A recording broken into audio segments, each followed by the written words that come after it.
You know the saying, speak softly and carry a big stick. Frank Costello didn't need the stick. While other mob bosses were waving pistols, this guy was walking into US Senate hearings with a silk tie, making politicians sweat while he calmly refused to testify.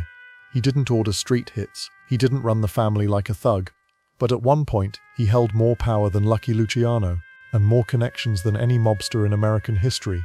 He was the king without the crown, the godfather of politicians, the mob boss who didn't need a gun because he owned the room.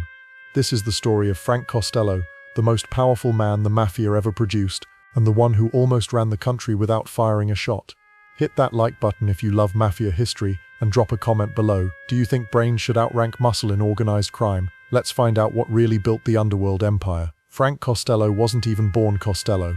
He came into this world as Francesco Castiglia in 1891, in Calabria, Italy. By the time he was 4, his family had moved to East Harlem, and like so many immigrant kids in the early 1900s, his life quickly turned into a balancing act between two worlds, the hustle of the streets and the pressure to go legit. But Costello was sharp. He wasn't the kind of kid who just wanted to crack heads or run numbers. He was a strategist from the start. Even in his teens, he was organizing gambling rackets, bootlegging deals, and making connections that would outlive prohibition itself. He got his first taste of real power during the 1920s bootlegging boom, and here's the key. While other guys were focused on who could smuggle more bottles, Frank was asking who's giving the cops their orders, who's paying the judges, because if you could influence the people in charge, you didn't need to carry a gun, you could carry the system. That mindset caught the eye of a rising force in New York's underworld, Lucky Luciano. Luciano was building something bigger than the old-school mafia.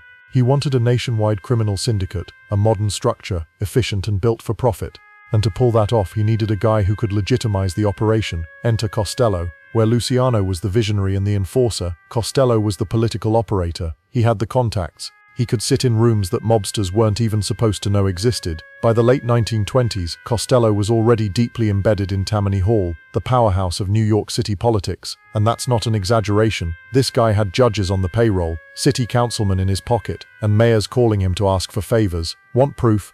During Prohibition, Costello helped create one of the most lucrative and politically protected gambling networks in American history: slot machines, illegal casinos, horse tracks. Costello built a nationwide empire, particularly across Louisiana and the South, by partnering with Governor Huey Long's political machine. Yeah, Frank Costello had his hands in both New York and Southern state politics, and nobody stopped him because unlike guys like Capone, he didn't wave his wealth in anyone's face. He wore nice suits but not flashy ones. He ran rackets but kept them tidy. And when the IRS came calling, he kept his mouth shut and his books cleaner than most CEOs. In 1936, everything changed. Lucky Luciano, the architect of the American Mafia, got pinched, convicted on what most people agree was a sketchy prostitution charge. He was sentenced to 30 to 50 years and eventually deported to Italy. Now with Luciano out of the picture, there was a vacuum. Most guys would have scrambled for the top seat. Costello, he just stepped into the role quietly. No war, no bloodbath, no coronation. He wasn't officially the boss of Luciano's family. That title went to Frank, the Prime Minister, Costello's front boss, Tony Bender, and later Vito Genovese. We'll get to him. But everybody knew Costello was running the show. He controlled the Luciano family, the biggest of the 5 families, from behind the scenes. He handled the money, he handled the judges, and when other bosses needed something handled on the political side of things, they came to Frank. He made so much money from gambling operations, real estate, unions and political favors that the press started calling him the Prime Minister of the Underworld. You'd see gangsters on the street bragging about cars and girls, but Costello, he was meeting with senators and hosting millionaires at his Manhattan penthouse. And then came the moment that made him a national figure, the Kefauver Hearings. It's 1951. Senator Estes Kefauver is leading a televised investigation into organized crime. And for the first time ever, millions of Americans are watching live as Mafia figures are dragged in front of Congress. Frank Costello shows up in a crisp suit, calm as ever. He refuses to let the cameras show his face, only his hands. That's right, only Frank Costello's hands were visible on national TV.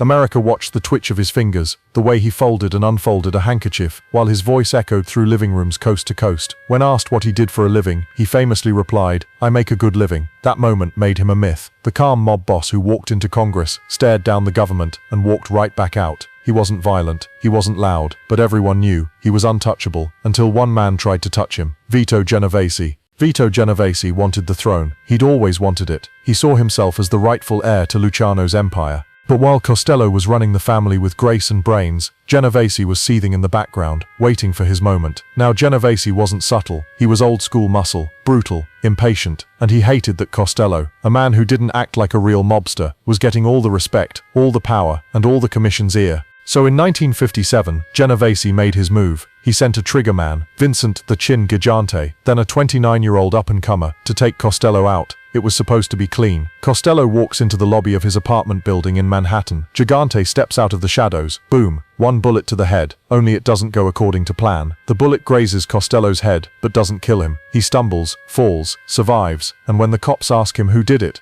I couldn't see. I didn't recognize him. He knew it was the Chin. He knew Genovese was behind it. But Costello didn't retaliate. He didn't call for blood. Instead, he made a move more powerful than a hit. He stepped down, just like that. He walked away from the throne, handed the family to Genovese, and retired. No trial, no commission beef, no bloodbath, just power, exchanged. That's what made Frank Costello different. He knew when to leave. Most mobsters die in the streets or rot in prison. Costello, he lived out his final decades in a luxury apartment, hosting political friends, sipping scotch and watching the world change from a safe distance. He died in 1973. No bullets, no indictments, just heart failure, in his own bed. Let me ask you this. If you had all the power in the world, would you know when to walk away? Drop a comment and let me know if Costello made the smartest exit in Mafia history, or if he should have fought back. And if you're still watching, hit subscribe, leave a comment, like the video. Until then, stay sharp, stay quiet, and remember, the most dangerous man in the room is usually the calmest.